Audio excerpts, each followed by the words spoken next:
L'histoire commence avec Abby, une jeune étudiante en psychologie. Et là, elle fait du volontariat dans un centre médical spécialisé dans du planning familial. Et pour sa première fois un samedi, la journée est spécialement consacrée aux avortements. Ces gens dehors autour de la clôture, font partie de la coalition pour la vie et tentent de dissuader chaque femme qui se présente au centre. Et lorsque cette femme-là dehors aborde Abby à la sortie et lui demande pourquoi elle fait ce travail, Abby répond qu'elle n'était là que pour voir et qu'elle n'est pas sûre de revenir. Mais quelques mois plus tard, elle réalise qu'elle est enceinte de son ex-mari, alors elle revient à la clinique, cette fois pour se faire avorter. Ce n'était pas son premier avortement, mais le deuxième. Et quelques semaines après, Abby retourne faire du bénévolat à la clinique. À son arrivée, la directrice du centre, lui propose le poste de conseillère sociale du planning familial. Abby est toute contente. Mais dans son entourage, personne n'approuve son job. Ni ses parents, ni Duke son nouveau fiancé. Malgré tout, Duke aime tellement Abby, assez pour l'épouser quand même. Dès son retour au boulot, Abby est félicitée par Marie-Lisa et son fiancé Sean pour son nouveau poste. Bien qu'il n'aime pas ce que fait Abby, il semble néanmoins l'apprécier. Un jour alors qu'Abby et ses collègues sont en pause, la directrice de la clinique entre et les autres filles se retirent. La directrice propose à Abby de passer à un niveau supérieur dans son boulot. Elle l'emmène dans une salle où elle lui présente un fœtus avorté et à sa grande surprise, Abby ne présente aucun signe de peur ni de gêne. Alors la directrice lui propose d'être sa remplaçante car bientôt, elle sera mutée ailleurs.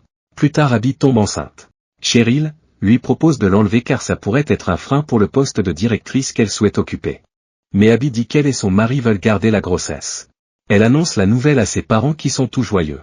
Dans la scène d'après, on voit un ami d'Abby qui accompagne sa fille Christina se faire avorter. Il la confie à Abby qui leur rassure que tout va bien se passer et cela en seulement quelques minutes. Mais malheureusement ce jour-là, il y a une complication et la jeune fille commence à perdre beaucoup de sang. Abby la retrouve et la ramène dans le bloc tout en paniquant. Pendant ce temps, le père de Christina commence à s'inquiéter car ça fait déjà plusieurs heures que sa fille est entrée au bloc. Alors la directrice de la clinique charge Abby d'aller calmer le père de la fille. Elle vient vers lui et le rassure que tout va bien et que bientôt sa fille va sortir du bloc. Mais, il a encore fallu 2 heures au docteur pour enfin réussir à stabiliser Christina. À la fin de cette dure journée de travail, les collègues d'Abby la félicitent et lui offrent les cadeaux pour le bébé qu'elle va bientôt accoucher. Peu de temps après, elle donne naissance à une fille. Et pendant ce temps, on voit la coalition pour la vie qui a débuté un marathon de 40 jours de prière devant la clinique. Cette association dirigée par le couple, Sean Carney et Marie-Lisa, espère un jour que cette clinique soit fermée. Abby discute avec sa mère au sujet de son travail. Sa mère lui demande si elle va démissionner pour prendre soin de sa fille. Mais Abby dit qu'elle est sur le point de devenir la plus jeune directrice du planning familial de tous les États-Unis. Et justement quelques jours plus tard, elle gagne le poste et devient la nouvelle directrice de la clinique. On la voit donner les nouvelles directives pour la clinique. Puis on l'informe que les personnes dehors sont en train de filmer toutes les femmes qui viennent se faire avorter. Abby sort alors rencontrer Sean et lui dit d'arrêter sa caméra, mais Sean répond qu'ils ne font rien de mal et refuse de l'écouter. Furieuse, Abby rentre à l'intérieur et décide de les chasser avec le système d'arrosage. Avec le temps, Abby est devenue une experte dans son travail et vend les avortements par milliers.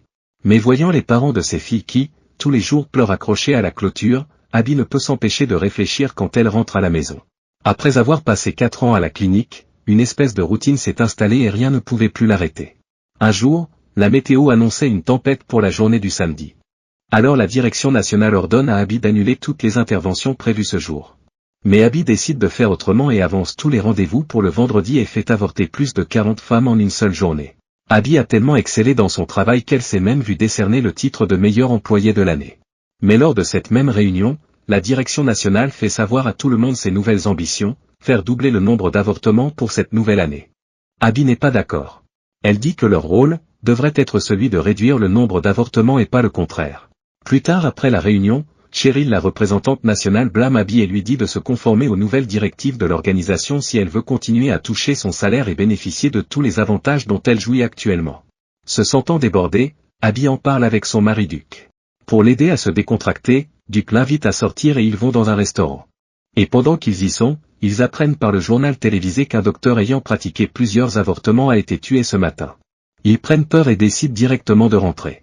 Dans la scène suivante, on voit Abby qui discute avec ses collègues, puis elle reçoit une convocation de la direction nationale.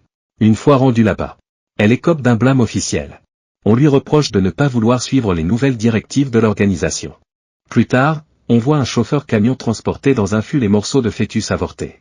Et Sean qui était là dehors avec sa femme, demande au chauffeur de leur permettre de prier sur le fût, et le chauffeur le leur accorde. Et ce jour-là, il y avait un manque de personnel dans la clinique. Alors Abby va donner un coup de main au bloc et assiste pour sa première fois à un avortement complet. Mais voyant le fœtus se débattre, elle ne résiste pas et sort de la salle. S'étant enfermée dans les toilettes, elle pleure pendant longtemps avant de se rendre secrètement dans le bureau de Sean. Là-bas, elle dit qu'elle va démissionner car elle ne veut plus jamais participer à un avortement. La coalition pour la vie promet de l'aider à trouver un nouveau travail. Puis ils la font sortir par derrière et Abby rentre directement à la maison. La semaine d'après, elle donne sa démission et quitte le planning familial. Puis elle annonce la bonne nouvelle à ses parents qui sont tout joyeux pour elle.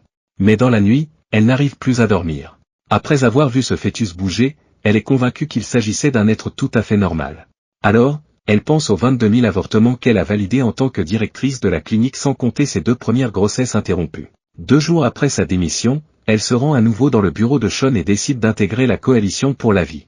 Puis on la voit à la clôture essayant de convaincre une jeune fille qui vient d'arriver. Et comme elle est très convaincante, la jeune fille fait finalement demi-tour. Mais son ancienne patronne vient la mettre en garde. Ils vont la poursuivre en justice elle et toute la coalition pour la vie, pour avoir livré aux inconnus les secrets de la clinique. Abby panique mais Sean la rassure car il a engagé un de ses amis avocats, qui est lui-même contre toute forme d'avortement. Ils vont à l'audience et malgré le témoignage négatif de ses anciennes collègues, Abby et la coalition s'en sortent vainqueurs.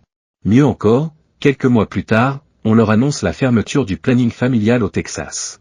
Pour fêter ça, Abby et tous les membres de la coalition se rendent à la clôture de la clinique pour y mettre des fleurs en mémoire des milliers d'enfants morts dans cette maison par interruption de grossesse. Et sur ce, le film prend fin.